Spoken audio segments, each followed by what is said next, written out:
Putusan nomor 98/PHP.BUB/19/2021 demi keadilan berdasarkan ketuhanan yang Maha Esa. Mahkamah Konstitusi Republik Indonesia yang mengadili pada tingkat pertama dan terakhir menjatuhkan putusan dalam perkara perselisihan hasil pemilihan Bupati dan Wakil Bupati Padang Pariaman, Provinsi Sumatera Barat tahun 2020 yang diajukan oleh 1 Tri Suryadi SE MSI, 2 Taslim SH MM, pasangan calon Bupati dan Wakil Bupati dalam pemilihan Bupati dan Wakil Bupati Padang Pariaman tahun 2020 nomor urut 2.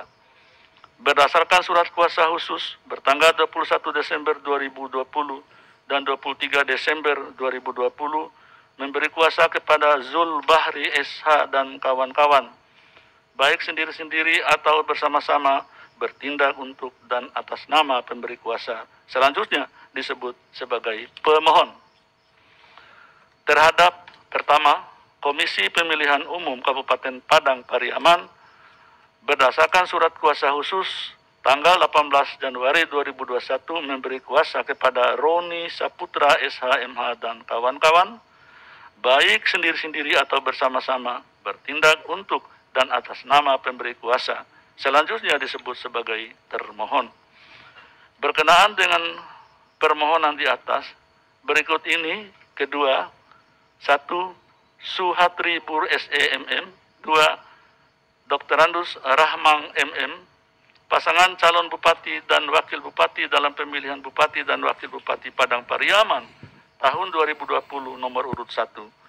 Berdasarkan surat kuasa bertanggal 20 Januari 2021 memberi kuasa kepada Yahdil Abdi Harahap SH MH dan kawan-kawan, baik sendiri-sendiri atau bersama-sama bertindak untuk dan atas nama pemberi kuasa, selanjutnya disebut sebagai pihak terkait.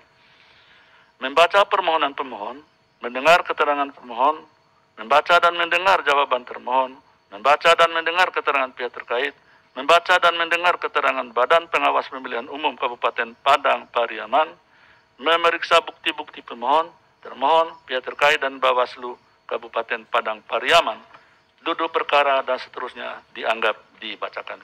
Pertimbangan hukum menimbang bahwa sebelum mempertimbangkan lebih lanjut permohonan pemohon, Mahkamah memandang perlu untuk menegaskan berkenaan dengan berkas dokumen permohonan yang akan dipertimbangkan dalam perkara akuo sebagai berikut. A. Bahwa pasal 13 PMK 6/2020 menyatakan ayat 1, ayat 2 dianggap dibacakan. B. Bahwa permohonan pemohon bertanggal 21 Desember 2020 yang diajukan melalui daring diterima kepanitraan Mahkamah pada hari Senin tanggal 21 Desember 2021 pukul 16.01 WIB berdasarkan akta pengajuan nomor 101 dan seterusnya tanggal 21 Desember sehingga tenggang waktu perbaikan permohonan paling lama 3 hari dianggap dibacakan. C. Bahwa perbaikan permohonan bertanggal 28 Desember 2020 yang diajukan pemohon melalui luring diterima oleh kepanitraan Mahkamah pada hari Senin tanggal 28 Desember 2020 pukul 23.03 WIB berdasarkan tanda terima dan seterusnya. Oleh karena itu, terhadap perkara akuo, berkas permohonan akan dipertimbangkan oleh Mahkamah adalah permohonan awal bertanggal 21 Desember 2020. Kewenangan Mahkamah dalam eksepsi menimbang bahwa sebelum Mahkamah mempertimbangkan lebih lanjut kewenangan Mahkamah dalam mengadili permohonan akuo, penting bagi Mahkamah untuk terlebih dahulu mempertimbangkan eksepsi termohon dan eksepsi pihak terkait berkenaan dengan kewenangan Mahkamah yang pada pokoknya menyatakan Mahkamah tidak berwenang mengadili permohonan akuo dengan alasan Mahkamah hanya berwenang mengadili hal-hal yang berkaitan dengan perselisihan hasil, sedangkan hal-hal selebihnya menjadi kewenangan lembaga lain. Terhadap eksepsi tersebut, setelah Mahkamah mencermati objek permohonan dan petitum permohonan pemohon, ternyata yang dimohonkan oleh pemohon adalah permohonan pembatalan terhadap keputusan Komisi Pemilihan Umum Kabupaten Padang Pariaman nomor 115 dan seterusnya bertanggal 16 Desember 2020. Pidai bukti P1 sama dengan bukti T01 sama dengan bukti PT1 sama dengan bukti PK02. Menimbang bahwa pasal 157 ayat 3 Undang-Undang nomor 10 tahun 2016 dan seterusnya dianggap dibacakan. Bahwa berdasarkan uraian pertimbangan tersebut di atas, dengan merujuk pada ketentuan pasal 157 ayat 3 dan ayat 4 Undang-Undang 10 2016, maka Mahkamah berwenang mengadili permohonan akuo. Oleh karena itu, eksepsi termohon dan eksepsi pihak terkait berkenaan dengan kewenangan Mahkamah tidak beralasan menurut hukum. Dengan demikian, Mahkamah berwenang mengadili permohonan akuo. Tenggang waktu pengajuan permohonan. Bahwa sebelum Mahkamah mempertimbangkan lebih lanjut mengenai kedudukan hukum pemohon dan pokok permohonan, Mahkamah terlebih dahulu mempertimbangkan eksepsi termohon dan eksepsi pihak terkait yang pada pokoknya menyatakan pengajuan permohonan pemohon telah melewati tenggang waktu sebagaimana diatur dalam pasal 157 dan seterusnya. Mahkamah mempertimbangkan sebagai berikut. 3.4.1 dianggap dibacakan, 3.4.2 dianggap dibacakan, 3.4.3 dianggap dibacakan, 3.4 dianggap dibacakan. 3.4.5 bahwa hasil penghitungan suara pemilihan Bupati dan Wakil Bupati Padang Pariaman ditetapkan oleh termohon dalam keputusan Komisi Pemilihan Umum Kabupaten Padang Pariaman nomor 115 dan seterusnya tanggal 16 Desember 2020 pukul 02.49 WIB. Beda bukti P1 sama dengan bukti T01 sama dengan bukti PT01 sama dengan bukti PK02. Dan hal ini sesuai dengan fakta hukum yang diperoleh di persidangan pada tanggal 1 Februari 2021 bahwa penetapan termohon tersebut di atas telah diumumkan dalam laman KPU Padang Pariaman kpu.go.id pada tanggal 16 Desember 2020 pukul 08.28 WIB. Beda risalah sidang perkara nomor 98 dan seterusnya bertanggal 1 Februari 2021 halaman 40, bukti T05 dan bukti PT06. Sehingga tidak ada perbedaan hari dan tanggal penetapan dengan pengumuman penetapan perolehan suara hasil pemilihan Bupati dan Wakil Bupati Padang Pariaman tahun 2020. Bahwa tenggang waktu 3 hari kerja sejak termohon mengumumkan penetapan perolehan suara adalah hari Rabu, tanggal 16 Desember 2020 sampai dengan hari Jumat tanggal 18 Desember 2020 pukul 24.00 WIB.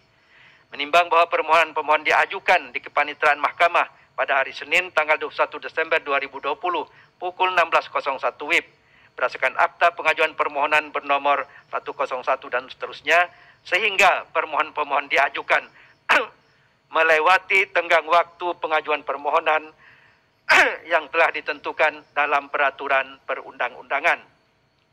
Menimbang bahwa oleh karena permohonan-pemohon diajukan melewati tenggang waktu pengajuan permohonan yang telah ditentukan dalam peraturan perundang-undangan, maka eksepsi termohon dan pihak terkait mengenai tenggang waktu adalah beralasan menurut hukum.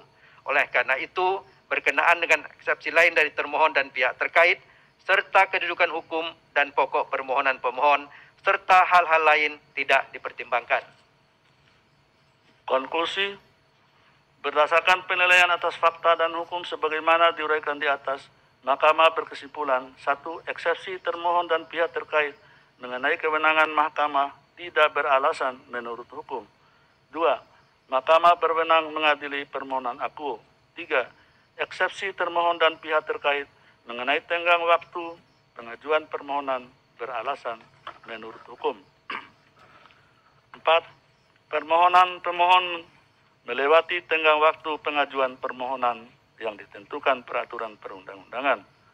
5. Eksepsi lain dari termohon dan pihak terkait, kedudukan hukum dan pokok permohonan pemohon, serta hal-hal lain tidak dipertimbangkan. Berdasarkan Undang-Undang Nomor 24 Tahun 2003 tentang Mahkamah Konstitusi dan seterusnya, amar putusan mengadili dalam eksepsi. 1. Menyatakan eksepsi termohon dan pihak terkait berkenaan dengan tenggang waktu pengajuan permohonan beralasan menurut hukum. 2.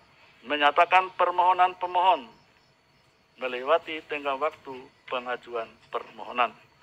Dalam pokok permohonan, menyatakan permohonan pemohon tidak dapat diterima.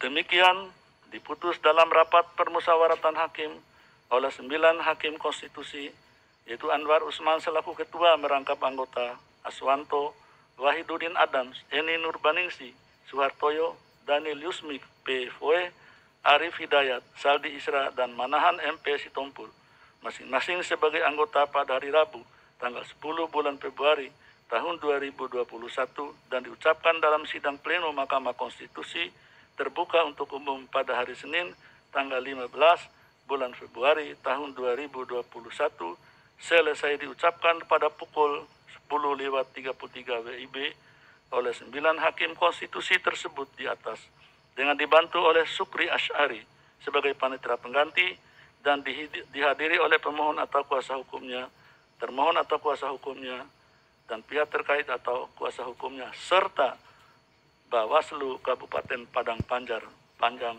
atau yang mewakili.